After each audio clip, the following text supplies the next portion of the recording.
Assalamualaikum warahmatullahi wabarakatuh.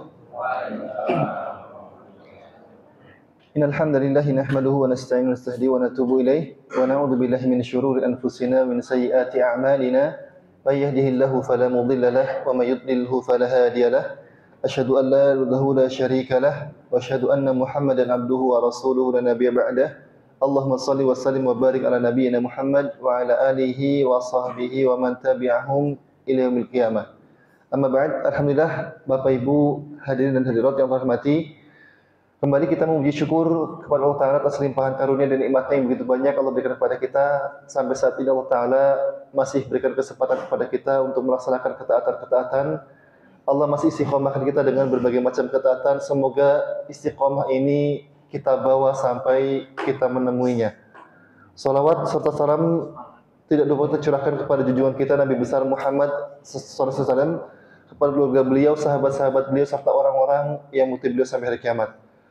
Baik Bapak Ibu terhormati, insyaallah untuk tema kita kajian hari ini, kita khusus untuk hari ini kita tidak membahas fikih terlebih dahulu. Qadarullah kemarin saya safar dan pulang sampai rumah sore, jadi belum sempat untuk membuat materinya. Jadi saya siapkan materi yang sudah ada saja. Insyaallah kita akan berbicara tentang 5 tanda kebaikan. Maksudnya dia adalah 5 tanda kebaikan dalam kehidupan seorang manusia. Maka dalam hadisnya baginda Nabi Muhammad SAW, beliau menyampaikan kepada kita secara langsung tentang 5 tanda kebaikan yang Allah berikan kepada seorang hamba ini secara langsung. Namun perlu kita pahami bahwasanya semua hadis-hadis Nabi ini semua berisikan tentang kebaikan. Baik hadis-hadis yang isinya tentang perintah dalam ibadah, ataupun hadis-hadis yang berbicara tentang masalah larangan, ataupun menceritakan tentang umat-umat sebelum kita. Maka semua hadis-hadis ini berisikan tentang kebaikan. Namun secara langsung baginda Nabi SAW beliau menyampaikan kepada kita tentang 5 kebaikan dalam hadisnya. Dan hadis ini sebenarnya tidak dalam satu hadis, namun ini disebutkan dalam 5 hadis dengan riwayat yang berbeda, dengan matan yang berbeda. Maka Nabi kita SAW beliau menyebutkan ada 5 tanda kebaikan yang Allah Ta'ala berikan kepada seorang hamba. Jika ada salah satu dari 5 tanda ini, artinya Allah Ta'ala menginginkan kebaikan untuk kita semuanya.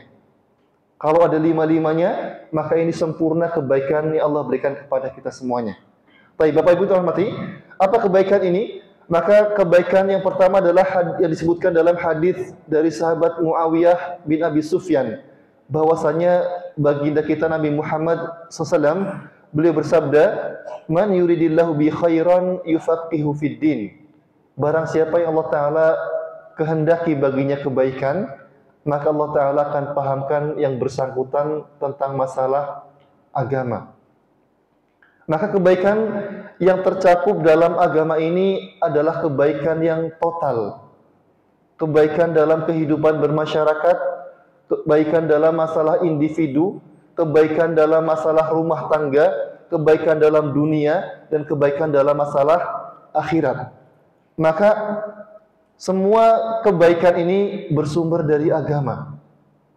Makanya kita katakan tadi bahwasanya kebaikan secara total ini ada dalam agama. Kenapa kita katakan bahwasanya orang yang Allah Ta'ala berikan pemahaman dalam agama ini sebagai orang yang mendapatkan kebaikan secara total? Maka ada beberapa alasan. Maka yang pertama adalah bahwasanya dengan kita mengenal Allah Ta'ala, maka kita akan mengenal keputusan Allah. Dengan kita mengenal keputusan Allah Ta'ala, maka hidup kita akan tenang. Orang yang tidak mengenal Allah Ta'ala, maka hidupnya akan gelisah, akan penuh dengan kegelisahan, penuh dengan kecemasan. Namun orang yang mengetahui dengan mengenal Allah Ta'ala, maka orang ini akan tenang dalam hidupnya, karena dia paham setiap detik dalam kehidupan manusia ini adalah kehasil dari keputusan Allah Ta'ala. Maka orang-orang yang mereka tidak mengenal Allah, mereka akan bingung dalam menjalani kehidupan mereka. Namun kalau seorang dia paham bahwasanya yang terjadi pada dirinya adalah keputusan Allah, maka dia akan tenang dalam menjalani kehidupannya. Ketika Allah Ta'ala memutuskan seseorang untuk menjadi orang yang serba kecukupan, kalau dia tahu bahwasanya kecukupannya ini adalah keputusan Allah, maka dia akan menjalani kehidupan ini dengan tenang. Ketika seseorang Allah Ta'ala tentukan, Allah takdirkan, dia serba kekurangan. Kalau dia paham bahwasanya kondisinya sekarang adalah karena keputusan Allah Ta'ala, maka dia akan menjalani kehidupan ini dengan penuh ketenangan. Karena dalam hadisnya, baginda Nabi mengatakan, inna min ibadi laman la yasluhuhu illal ghina.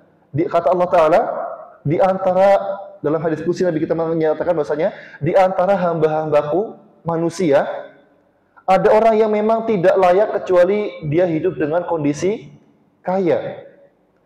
Walau afqartuhu, kalau seandainya kata Allah Ta'ala, kalau seandainya aku jadikan dia dalam kehidupannya miskin, serba kekurangan, la afsadat alaihi dinuh, dia pasti akan rusak agamanya. Jadi kalau seseorang yang dia Allah Ta'ala jadikan dalam kehidupan dunianya ini serba kecukupan, dan dia paham bahwasanya kecukupan ini karena Allah Ta'ala melihat ini lebih baik untuk urusan agamanya, untuk urusan akhiratnya, maka kemudian dia merasa bahwasanya dalam harta yang dimilikinya ini ada hak orang lain, sehingga kemudian dia menyedekahkan sebagian hartanya. Dia gunakan hartanya ini untuk ibadah. Makanya dahulu para sahabat, mereka bukan orang yang miskin. Diriwayatkan bahwasanya sahabat Umar bin Khattab, ya, Umar bin Khattab seorang Amirul Mukminin, dikatakan bahwasanya dalam jubah yang dipakai oleh Umar bin Khattab ini ada 13 tambalan. Kalau kita kan sekarang pakai baju yang ada tambalannya, gimana Pak perasaannya Pak? Seneng atau malu? Kalau kita malu gitu ya. Namun sahabat Umar bin Khattab ternyata beliau seorang Amirul Mukminin, seorang kepala negara tertinggi. Namun pakaian beliau ada 13 tambalan. Dan beliau suatu ketika Nabi SAW mengajak kepada para sahabat untuk menyumbangkan sebagian hartanya pergi ke sebuah peperangan, maka sahabat Umar bin Khattab membawa separuh agama, separuh hartanya. Ini bukan orang yang miskin, tapi orang yang sangat kaya. Namun para sahabat dahulu, mereka tidak menjadikan dunia ada dalam hati mereka. Dunia dalam genggaman mereka. Ketika Allah berikan kepada mereka dunia, Allah berikan kepada mereka harta, mereka gunakan harta ini untuk agama Allah. Karena mereka paham bahwasanya ketika Allah Ta'ala jadikan dia orang yang miskin, maka mungkin dia akan menjadi orang yang rusak agamanya. Maka kita juga perlu mencontoh para sahabat. Dan Allah menyebutkan juga dalam hadis qudsinya, wa inna min ibadi laman la yasluhu ilal faqr. Di antara hamba-hambaku ada orang yang memang tidak pantas kecuali mendapatkan kefakiran, maksudnya serba kekurangan. Kata Allah, walau agnaituhu la afsadat alaihi dinu. Kalau seandainya aku jadikan dia menjadi orang yang kaya, niscaya agamanya akan rusak. Jadi kalau dia paham bahwasanya kondisinya saat ini adalah karena memang kalau dijadikan sebagai orang yang kaya, dia akan melampaui batas, dia akan menjadi orang yang sombong, dia akan menjadi orang yang semena-mena, maka kemudian dia senang dengan kondisinya ini. Maka ya, ketika dia paham semua keputusan yang Allah yang ada dalam hidupnya ini, bahwasanya ini adalah keputusan Allah yang terbaik untuk dirinya dan agamanya, maka kemudian dia akan menjalani kehidupan ini dengan penuh ketenangan. Maka ketika dia paham dengan kondisi ini yang Allah berikan kepadanya, maka hidupnya tenang, tidak pernah ngerasa bahwasanya maruk dalam kehidupannya. Ya. Jadi ketika kita mengenal Allah Ta'ala, maka kita akan paham. Dan para ulama kita menyebutkan bahwasanya ketetapan Allah, ketentuan Allah ini ada dua macam. Yang pertama adalah qada'u syar'i, ketentuan syar'i, atau kata lainnya kita katakan, atau bahasa sederhananya, qada'u syar'i ini adalah ketentuan Allah secara syariat, yaitu Allah Ta'ala menentukan kepada kita ibadah. Ketika Allah perintahkan kepada kita dengan berbagai macam ibadah, seperti sholat, kemudian puasa, zakat, haji, dan ibadah-ibadah yang lainnya, kita tidak menggugat. Kita tidak bertanya, ya Allah, kenapa saya harus melakukan ini? Kenapa sih waktu subuh itu harus sholat? Kan waktunya enaknya buat tidur. Kenapa harus ada sholat? Waktu zuhur, panas-panas, ya yang kerja pengennya istirahat, kenapa harus ada sholat zuhur? Maka kemudian kita tidak menggugat bahwasanya ada ibadah-ibadah seperti ini. Kenapa harus ada ibadah zakat? Bukankah ini saya hasil bekerja saya? Kenapa harus ada ibadah zakat yang harus saya mengeluarkan sekian persen dari harta saya berikan kepada orang lain? Maka kalau kita mengetahui bahwasanya dalam hal ini ada kebaikan, maka kita akan menjalaninya dengan penuh ketenangan. Kenapa ada larangan-larangan? Kenapa dilarang untuk melakukan ini, melakukan itu? Padahal ini enak. Tapi kalau kita paham bahwasanya dalam syariat ini adalah ketentuan yang ada kebaikannya untuk kita, maka kita akan meninggalkannya dengan penuh keyakinan. Kenapa? Ya, ini yang pertama adalah qada'u syar'i atau yang dikenal oleh kita semuanya dengan ibadah. Kemudian yang kedua adalah qada' kauni. Qada' kauni ini bahasa gampangnya adalah takdir. Semua yang Allah Ta'ala takdirkan untuk kita semua ini, kenapa kita harus gagal dalam menjalani sebuah bisnis? Kenapa Allah berikan kepada kita kesehatan? Allah jadikan kita menjadi orang yang sakit. Maka ini semuanya adalah ada kebaikan dalam takdir ini. Ya. Jadi, kalau kita paham bahwasanya semua yang terjadi dalam kehidupan kita ini adalah keputusan Allah, maka kita akan menjalani kehidupan ini dengan penuh ketenangan. Maka langkah awal kita mengenal Allah adalah kita memahami keputusannya.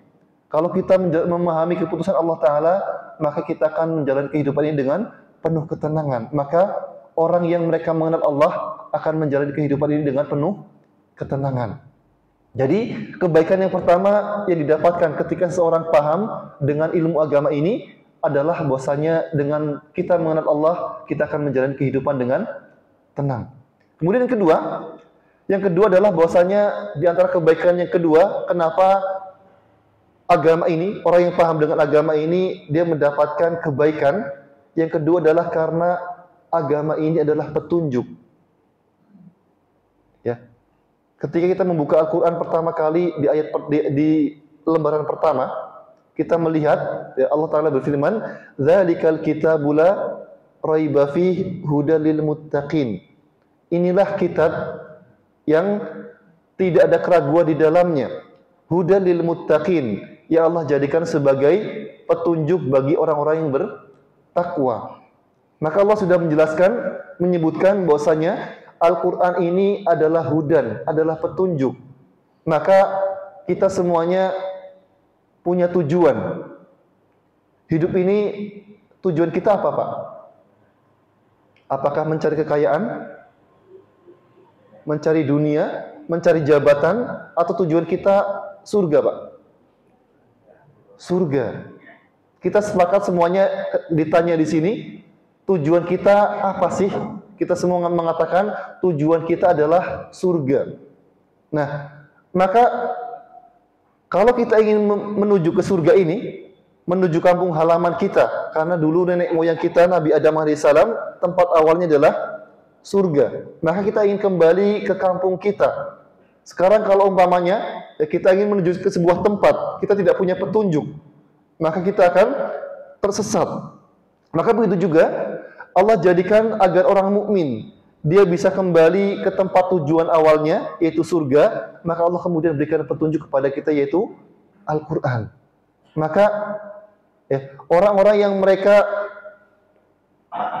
memiliki petunjuk dalam kehidupannya, maka dia akan tidak akan pernah tersesat sampai kepada tujuannya. Maka agama ini adalah sebuah panduan, adalah sebuah petunjuk kita dalam menghadapi kehidupan kita ini. Orang-orang yang mereka memiliki petunjuk dalam mengarungi kehidupan rumah tangga, maka dia akan bahagia dalam rumah tangganya. Orang yang dia memiliki petunjuk dalam menjalani bisnisnya, maka bisnisnya pasti akan berkembang. Namun orang-orang yang mereka tidak memiliki petunjuk, maka biasanya mungkin dia akan sukses, tapi butuh waktu yang sangat lama, mengalami pasang surut, mengalami jatuh bangun. Namun orang yang mereka memiliki petunjuk, ya maka dia akan lebih mudah untuk mencapai goals-nya, mencapai tujuannya. Ya, maka begitu juga dalam kita menjalani kehidupan ini, kita harus memiliki petunjuk. Maka orang yang paham dengan agama juga dia akan menjalani kehidupan dalam kehidupannya ini dengan petunjuk dari Allah Ta'ala. Maka petunjuk dari Allah Ta'ala ini bukan hanya petunjuk masalah ibadah. Tentu dalam ibadah kita diperintahkan di atas petunjuk baginda Nabi Muhammad SAW. Karena kalau kita ibadah tanpa petunjuk, maka ibadah kita juga salah. Makanya dalam masalah ibadah ini, ya ada sebuah kaidah yang disebutkan oleh para ulama, ya bahwasanya al-ghayah la tubarir al-wasilah. Jadi ada sebuah kaidah yang disebutkan oleh para ulama, al-ghayah la tubarir al-wasiyah, bahwasanya tujuan tidak menghalalkan segala macam cara. Ini baik dalam ibadah kita ataupun dalam kehidupan kita. Makanya Islam ini sudah memberikan rambu-rambu. Dalam masalah ibadah, kita tidak boleh kemudian menambah-nambah dalam ibadah. Tambahan dalam segala hal itu bagus, baik.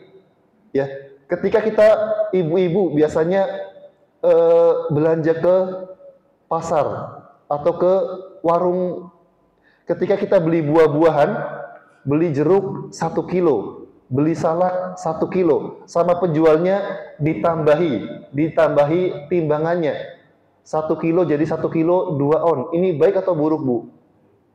Baik. Bapak-bapak biasa ngasih uang belanja bulanan 2 juta ke ibu-ibu. Sekarang tambahi sama bapak sama suaminya jadi 2,5 juta. Baik apa buruk, Bu? Baik. Ya, jadi semua tambahan itu baik. Yang tidak baik adalah tambahan dalam omongan. Ya, kalau ada orang ngomong cerita kepada kita, kemudian ceritanya ditambah-tambah dari sumbernya. Kira-kira baik apa buruk ini, Pak? Buruk. Maka tambahan yang buruk ini adalah ketika tambahan dalam omongan. Yang kedua adalah tambahan dalam masalah ibadah. Ibadah ini kalau ditambah-tambah ini tidak baik. Kalau sudah ada kalau sudah ada ketentuannya, maka ini tidak boleh ditambah-tambahi. Ya, makanya ya, suatu ketika ada seorang ulama dari kalangan tabi'in bernama Sa'id bin Musayyib. Sa'id bin Musayyib ini suatu ketika beliau pernah melaksanakan sholat, datang ke masjid karena beliau dalam kondisi safar. Beliau datang ke sebuah masjid, beliau kemudian sampai di sebuah masjid, beliau karena waktu ketika itu beliau sebelum subuh, beliau masuk ke masjid, kemudian beliau sholat. Ketika sholat beliau mendapati ada seorang laki-laki sholat 4 rakaat. Maka ditanya sama beliau, ini waktunya setelah azan subuh. Kok kamu sholatnya 4 rakaat? Kamu ini sholat apa? Kata Imam Sa'id bin Musayyib. Maka laki-laki ini mengatakan, saya ini sholat qobliyah subuh. Loh, qobliyah subuh ini kan bukannya harusnya 2 rakaat, tapi kenapa Anda kerjakannya 4 rakaat? Kata laki-laki ini, Nabi kita mengatakan bahwasanya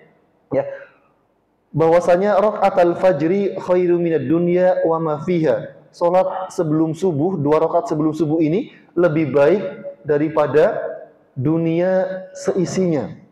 Ini kalau salat 2 rakaat saja lebih baik daripada dunia dan seisinya. Jadi kalau saya salat 4 rakaat lebih baik daripada dunia serta langit. Ya, kata laki-laki ini. Akhirnya kemudian apa kata Imam Sa'id bin Musayyib? Beliau mengatakan, sayu'adzibukallah. Allah akan mengazabmu, Allah akan menyiksamu. Maka laki-laki ini heran, loh, saya kan melakukan ketaatan, saya melakukan ibadah, kenapa Allah akan mengazab saya? Maka kata Imam Sa'id bin Musayyib, beliau mengatakan, ya, la yu'adzibukallahu bisolatika, Allah tidak mengazabmu karena engkau salat, walakin yu'adzibuka li'annaka tukhalifu Rasulullah.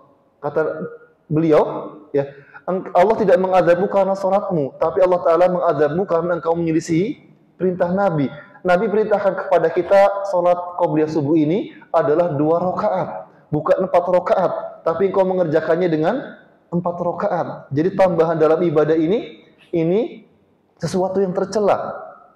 Makanya dulu ketika ada seorang sahabat yang bernama Abdullah bin Amr bin As.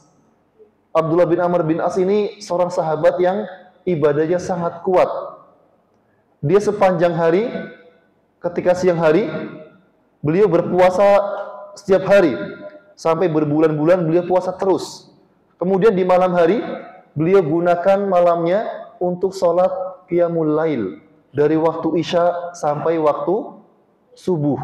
Ini digunakan untuk sholat malam. Di sini ada nggak seperti ini nggak? Ada. Nggak ada, alhamdulillah. Ya, kenapa kita katakan alhamdulillah? Karena ini menyelisihi sunnah.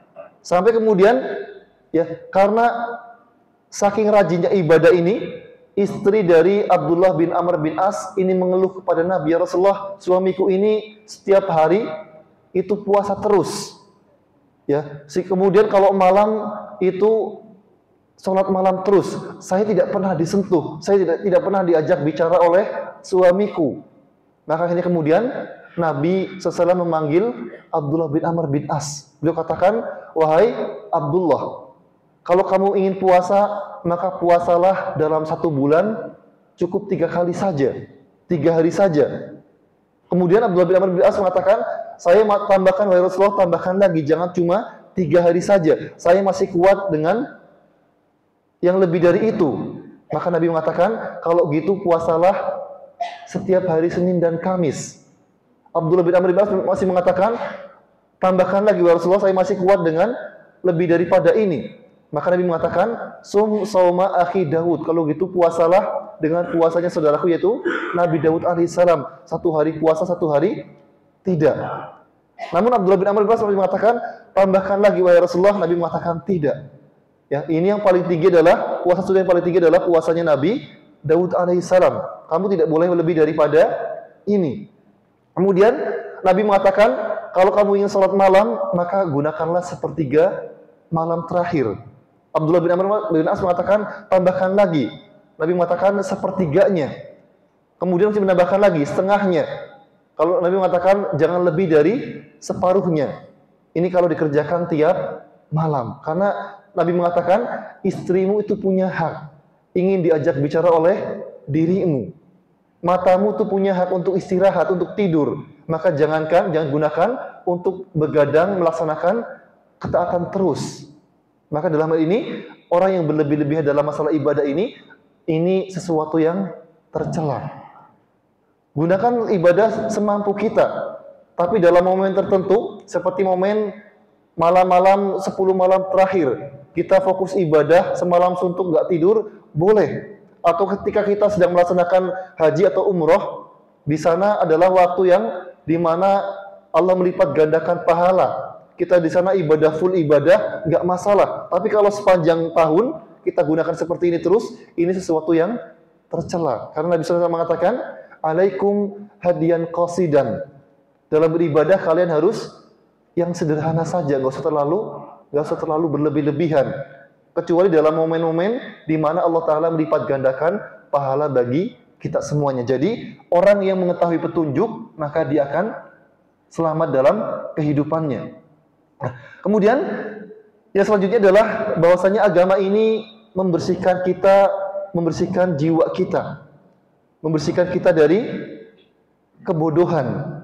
Maka orang yang mereka jauh dari kebodohan, maka dia akan lebih selamat dalam kehidupannya. Ya, manusia ini ya, ketika dia, maka satu-satunya yang bisa memperbaiki diri kita, memperbaiki jiwa kita adalah agama. Kita saksikan orang-orang yang mereka memiliki jabatan. Maka jabatan ini, banyak orang-orang yang mereka memiliki jabatan ini bukannya membersihkan dirinya, tapi membuat kotor jiwanya. Sehingga kemudian dia berbuat semena-mena. Ya, sudah selesai, sudah lengser, kemudian masih merasa berkuasa. Maka jabatan ini tidak membersihkan hati manusia. Begitu juga dengan harta. Harta ini banyak orang yang memiliki harta, kemudian dia juga berbuat semena-mena. Maka satu-satunya yang bisa membersihkan jiwa manusia adalah agama ini. Maka ya, kita harus memahami bahwasanya dengan kita paham agama ini, maka jiwa kita akan bersih. Ya, kemudian Yang keempat, bahwasanya agama ini, orang yang paham dengan agama ini akan menimbulkan rasa takut.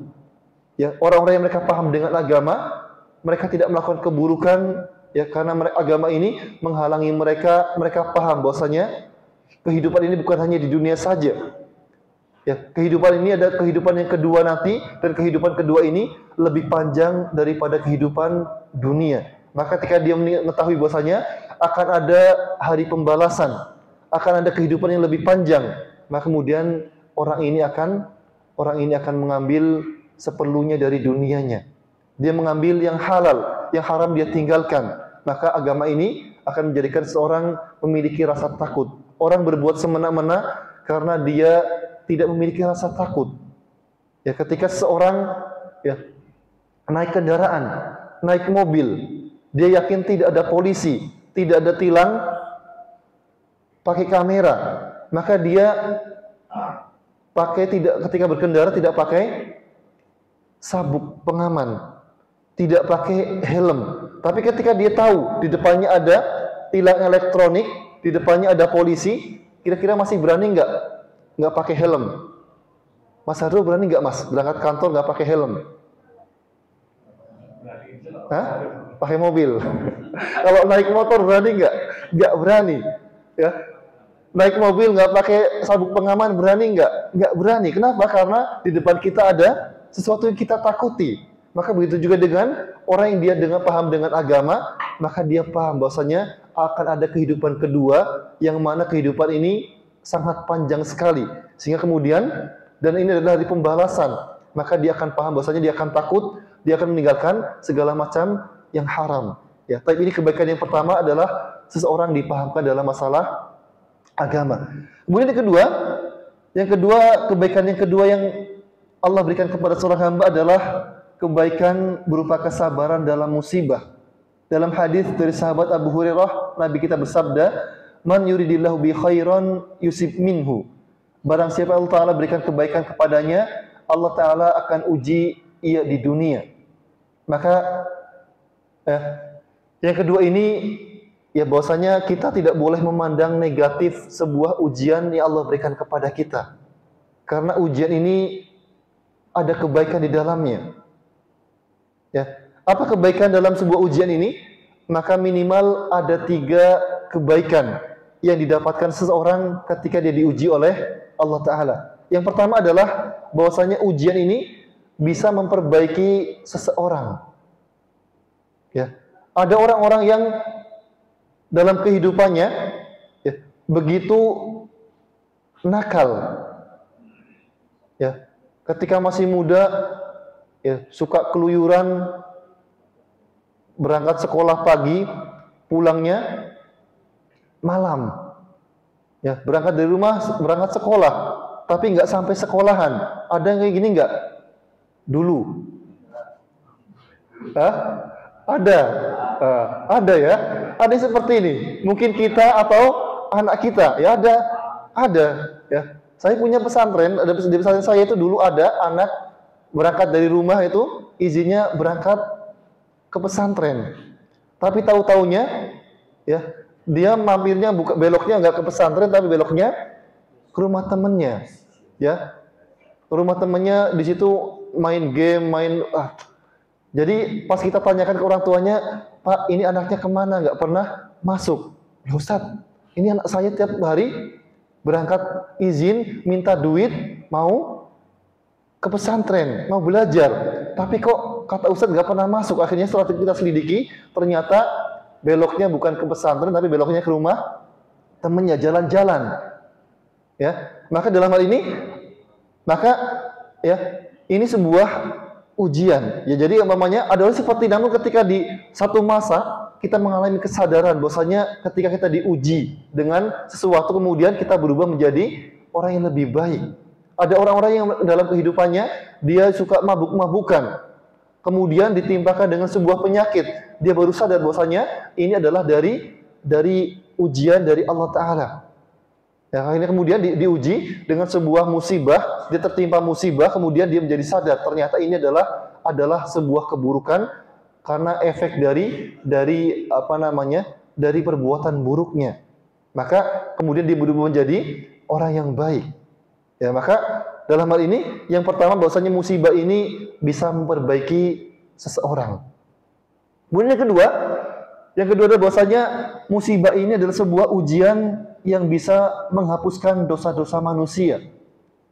Dalam sebuah hadis Nabi SAW mengatakan, "Ma yusibul muslim min nasabin wala wasabin wala hamin wala huzdin hatta syaukah yushakuha illa kafarallahu biha al-khataya." Tidaklah seorang muslim ditimpa dengan nasab, dengan rasa letih dalam mencari nafkah, letih dalam mengurus rumah tangga, letih dalam mengurus anak-anak.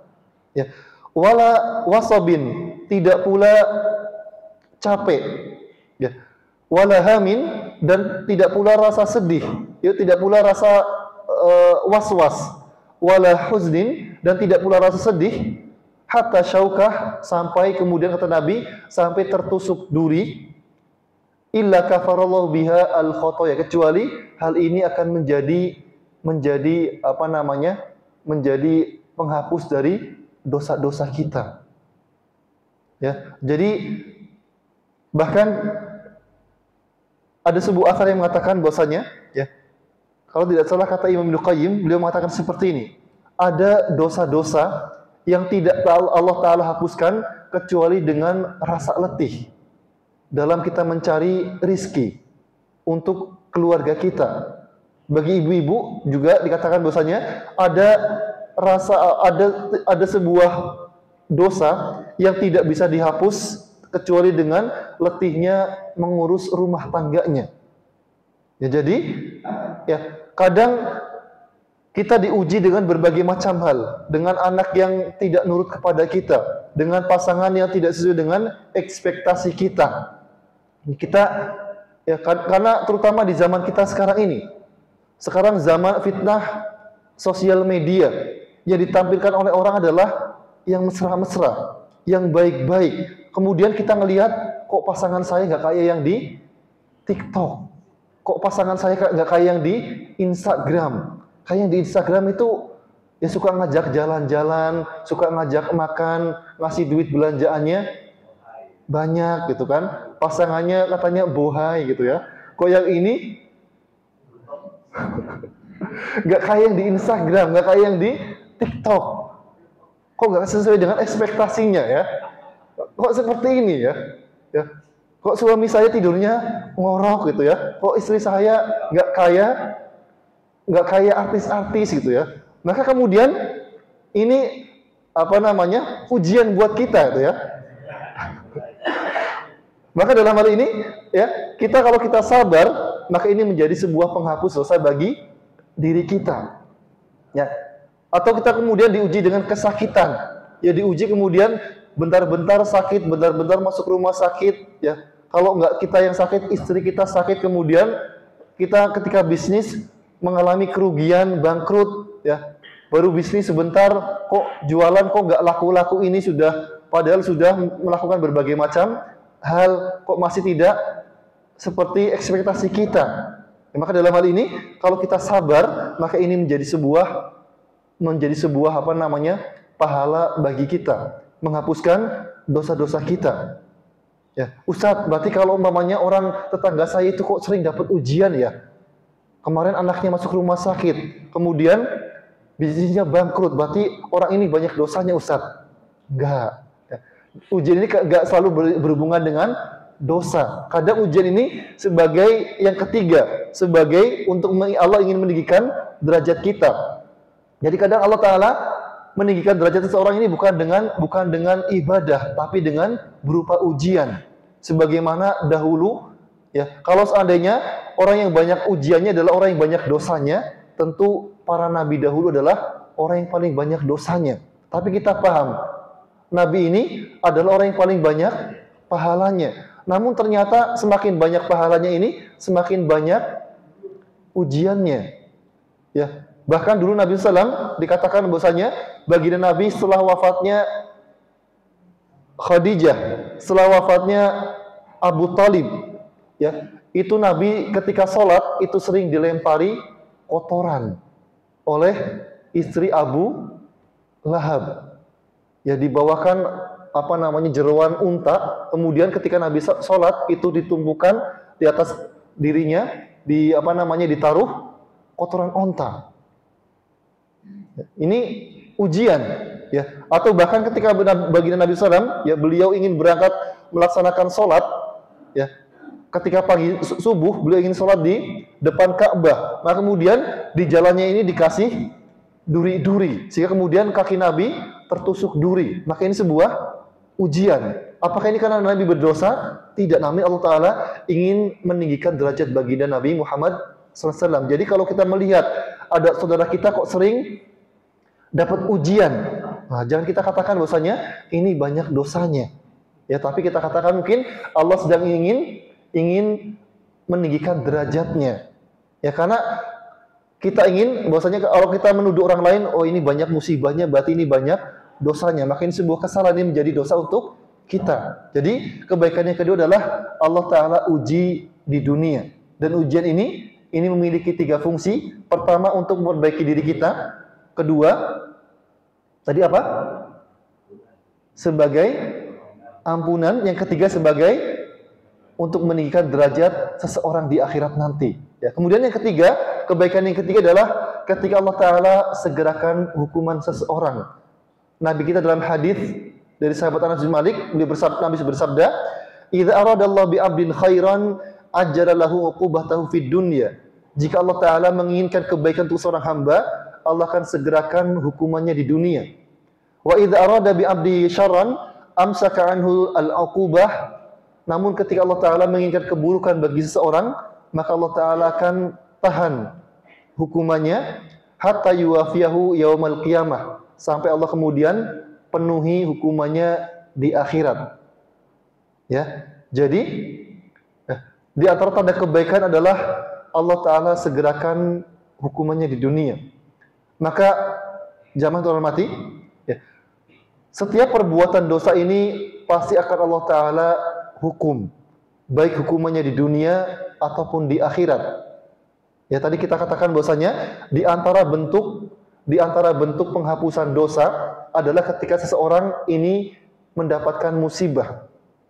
Jadi musibah ini tadi di antara fungsinya adalah untuk menghapuskan dosa kita. Jadi dosa-dosa ini baik yang kecil ataupun yang besar, yang disengaja ataupun tidak disengaja, ini akan Allah Ta'ala hukum. Baik ini dihukum di dunia ataupun di akhirat. Ya. Namun Allah itu maha baik. Ya. Saking baiknya Allah ini, Allah jadikan Allah jadikan hukuman ini sebagai penghapus dosa. Imam Ibnu Qayyim, ya, beliau mengatakan bahwasanya Allah Ta'ala memiliki 5 sungai ampunan di dunia, 5 sungai ampunan. Maka apa 5 sungai ampunan ini? Yang pertama adalah ibadah. Maka ibadah-ibadah ini pada hakikatnya di antara keutamaan ibadah adalah ibadah-ibadah ini bisa menghapuskan dosa-dosa kita. Dalam hadisnya baginda Nabi mengatakan, ya, as-shalawatul khamsu mukaffiratun lima bainahuma. Salat yang 5 waktu yang kita kerjakan ini menghapuskan dosa-dosa manusia. Kemudian Ramadan ila Ramadan mukaffiratun lima bainahuma. Puasa Ramadan satu dengan puasa Ramadan yang kedua ini penghapus dosa di antara keduanya. Al-jum'ah ilal jum'ah mukaffiratun lima bainahuma. Salat Jumat ke salat Jumat berikutnya adalah penghapus dosa. Kemudian al-umrah ilal umrah mukaffiratun lima bainahuma. Umrah satu ke umrah yang lainnya sebagai penghapus dosa di antara keduanya. Jadi banyak ibadah-ibadah ini yang kemudian menjadikan Allah jadikan sebagai penghapus dosa. Atau yang dekat dengan kita nanti, puasa Arafah. Bagi Nabi mengatakan, "Shaumu Arafah ahtasibu 'ala Allah mukaffiratun yukafiru sanatain." Kata bagi Nabi bahwasanya puasa Arafah yang sebentar lagi kita akan menghadapinya, ini kata baginda Nabi, ini bisa menghapuskan 2 dosa selama 2 tahun. Ya, dengan puasa 1 hari ternyata bisa menghapuskan dosa selama 2 tahun. Namun ada orang-orang yang mereka ibadahnya sedikit, kemudian dosanya banyak, atau saking banyaknya dosanya ini sehingga kemudian ibadahnya tidak bisa menghapuskan dosa-dosanya. Maka kemudian Allah datangkan dengan adanya musibah, ditimpakan dengan musibah. Nah kemudian kalau sudah ibadahnya sudah tidak bisa menghapus dosanya, musibahnya di dunia atau hukuman di dunia ini, diberikan hukuman di dunia, dosanya masih banyak, maka Allah Ta'ala timpakan kepadanya dengan yang ketiga, dengan diazab di dalam kuburnya. Jadi azab kubur ini termasuk di antara penghapus dosa bagi seorang mukmin, dan kita berlindung kepada Allah Ta'ala agar tidak diazab dalam kuburnya. Karena kita tidak tahu kita akan berapa lama di dalam kubur kita. Ya, kalau kita yang udah umur 50 tahun, ya, umur 50 tahun itu biasanya sudah mulai sakit-sakitan. Iya enggak, Pak? Iya enggak, Bu? Biasanya orang udah umur 50 tahun itu sudah banyak keluhannya. Yang lehernya susah nengok gitu ya. Yang pinggangnya sering sakit gitu ya. Yang susah tidurnya, pengennya tidur tapi nggak bisa tidur. Nah ini umur 50 tahun tuh biasanya seperti ini. Nah, itu biasanya kita dari umur 50 tahun sampai kita meninggal itu kan nggak terlalu lama itu ya. Karena umatnya Nabi Muhammad itu usianya adalah antara 60 sampai 70 tahun. Sementara kita di dalam kubur ini kita nggak tahu apakah 10 tahun sampai kita akan di dalam kubur ini sampai kiamat. Kiamat kemudian Allah Ta'ala akan bangkitkan setelah terjadi kiamat. Allah kemudian sampai Allah bangkitkan lagi nanti, itu kita tidak tahu berapa lamanya. Makanya kemudian Nabi kita perintahkan kita berlindung dari azab kubur. Ya, maka kalau ada orang yang dia sudah beribadah, kemudian sudah ditimpakan musibah, tapi dosanya masih belum terhapus, maka akan dihukum dengan azab kubur. Dan azab kubur ini termasuk di antara yang meringankan hukuman nanti di hari akhirat nanti. Kalau sudah di azab kubur ternyata dosanya masih banyak, Allah kemudian akan hisab orang tersebut. Akan dihisab. Nabi kita mengatakan, man husiba udziba. Barang siapa yang dihisab, maka dia disiksa. Kemudian kalau ternyata sudah melewati 4 ini, dosanya masih banyak, maka kemudian akan dibersihkan di neraka. Dan 1 harinya di neraka ini adalah seperti 1000 tahunnya di dunia. Jadi kita berlindung dari api neraka. Jadi makanya kemudian di antara kasih sayang Allah Ta'ala, di antara kebaikan Allah Ta'ala adalah ketika seseorang disegerakan hukumannya di dunia. Ya. Nah, kemudian menjadi pertanyaan, ya, bagaimana kita membedakan antara musibah, ya, keburukan yang menimpa kita di dunia ini adalah sebuah ujian atau sebuah hukuman. Maka kita bisa mengetahui dari 2 hal. Ya, apakah keburukan yang menimpa kita ini adalah sebuah ujian atau hukuman dari Allah Ta'ala? Maka bisa kita ketahui dengan 2 hal. Yang pertama adalah dari sebabnya. Kalau sebuah keburukan, sebuah musibah, ini sebabnya adalah karena kebaikan, sebuah ketaatan, maka ini adalah ujian dari Allah. Umpamanya ada orang non-muslim, selama ini tiap bulan dikasih sama orang tuanya 5 juta untuk kehidupan selama 1 bulan, dikasih uang jajan 5 juta. Kemudian di kuliahnya dia ketemu sama teman-teman muslim, dia tertarik sama agama Islam, akhirnya kemudian masuk Islam. Setelah masuk Islam, diketahui sama orang tuanya, duit yang biasanya dikasih 5 juta per bulan gak dikasih lagi, bahkan dicoret dari kakak. Ya, dari kakaknya. Kalau ahli waris sudah pasti. Kalau non muslim, ya orang tua kita non muslim, kita muslim, maka kita tidak mendapatkan warisan, dicoret dari kakaknya, nggak terdaftar di kakaknya lagi. Maka dalam hal ini kebaikan atau keburukan? Dicoret dari kakak, kemudian tidak dianggap sebagai keluarga lagi. Ini kebaikan atau keburukan? Keburukan. Ya, tapi karena keburukannya lahir dari kebaikan. Orang tua kita non muslim, kita masuk Islam, kemudian dicoret dari kakak, tidak mendapatkan warisan, tidak mendapatkan banyak hal, maka ini keburukan, tapi keburukan ini datangnya dari kebaikan, maka ini adalah sebuah ujian. Kalau ada seorang karyawan, ya, temennya ngajak, ini laporannya ditulis, dinaikin, di markup, jangan segini, ini untungnya lumayan, ya.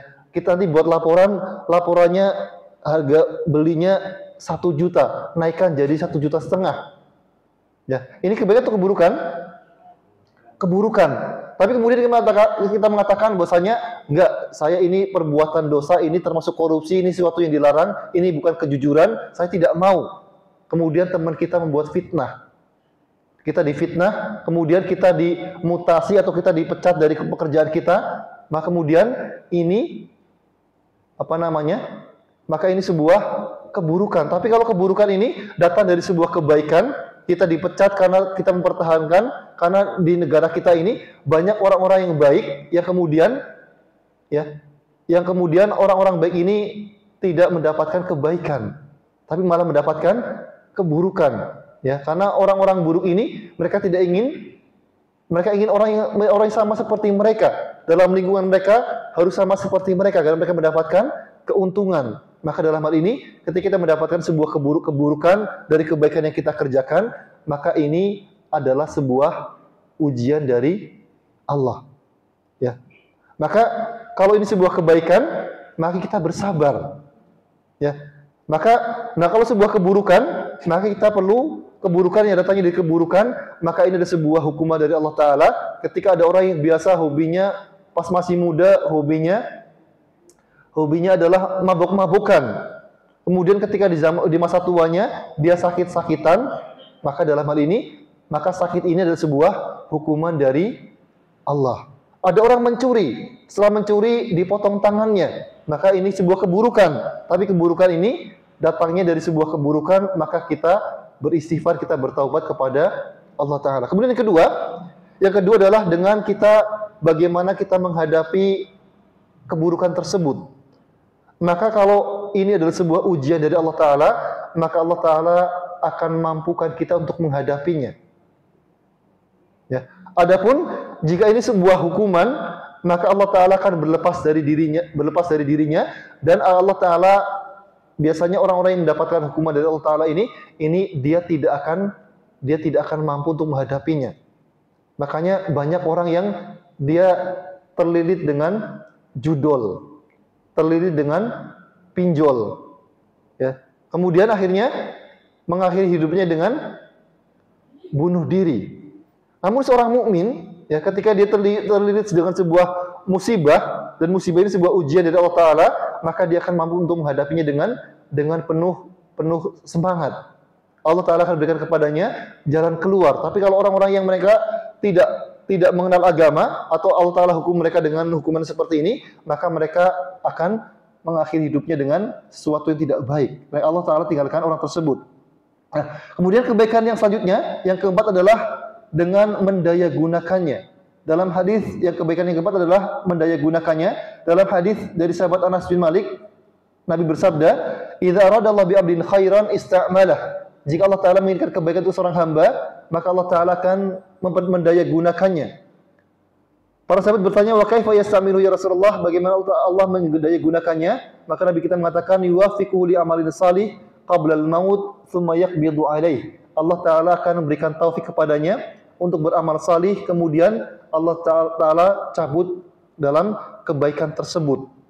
Ya, jadi banyak orang-orang yang Allah Ta'ala atau ketika dalam kehidupannya, di masa-masa awal kehidupannya ini nakal, ya.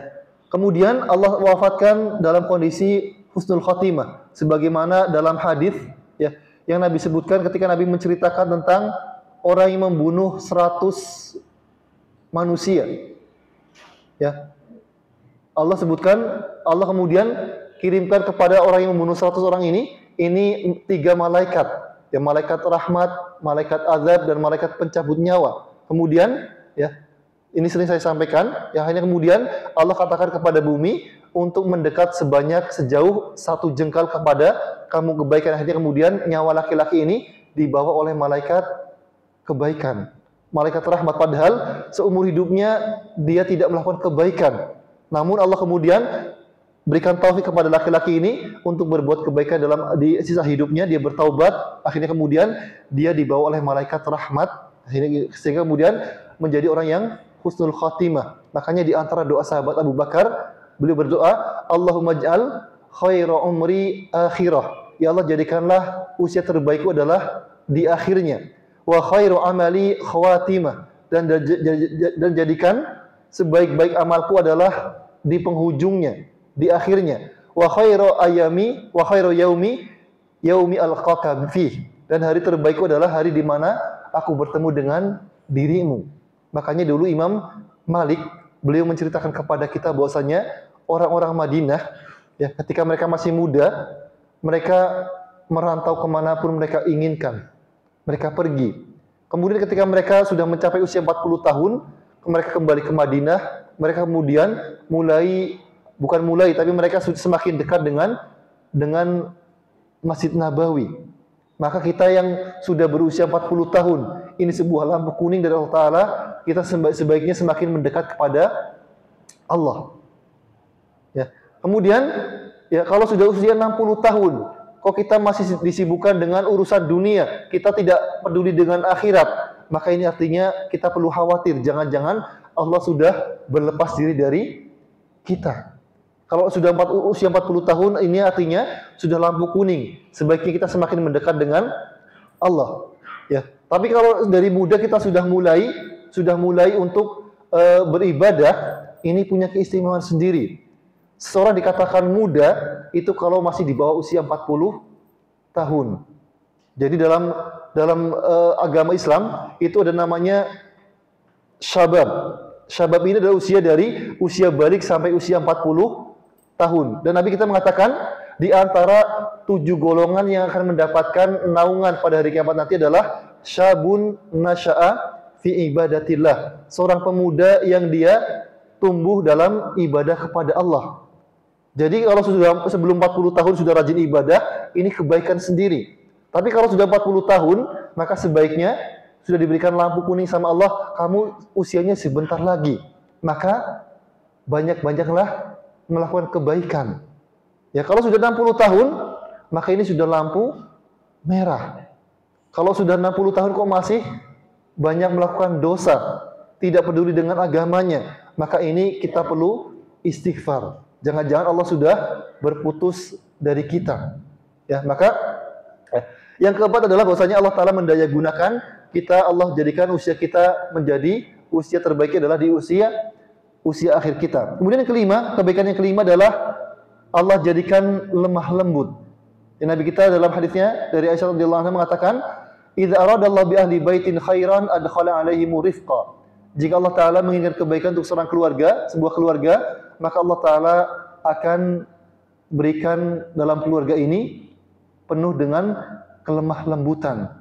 Jadi lemah lembut ini adalah sebuah sifat yang menjadi tanda kebaikan bagi seorang hamba. Maka kecintaan Allah kadang bukan datang dengan ibadah, bukan dengan musibah, tapi kecintaan Allah kadang-kadang datang dari akhlak yang baik. Nabi pernah bertemu dengan sahabat, kemudian Nabi mengatakan kepada laki-laki ini, "Inna fika khaslatain." Engkau memiliki dua sifat yang Allah Ta'ala mencintainya, yaitu adalah al-hilmu wal anah, yaitu sifat tidak terburu-buru dan lemah lembut. Jadi orang yang lemah lembut ini adalah orang yang Allah Ta'ala inginkan kebaikan untuk dirinya. Tapi demikian yang bisa saya sampaikan hari ini, semoga bermanfaat, semoga Allah Ta'ala jadikan kita menjadi orang-orang yang mendapatkan kebaikan di dunia ini dan di akhirat nanti, dan Allah Ta'ala kumpulkan kita dengan baginda Nabi Muhammad SAW. Semoga bermanfaat. Mungkin sebelum kita akhiri ada pertanyaan dari Bapak atau dari Ibu. Alhamdulillah bisa dipahami semuanya. Tidak ada pertanyaan, maka kita tutup dan akhiri dengan doa kafaratul majlis. Subhanakallahumma bihamdika asyhadu an la ilaha illa anta astaghfiruka wa atubu ilaik. Assalamualaikum warahmatullahi wabarakatuh.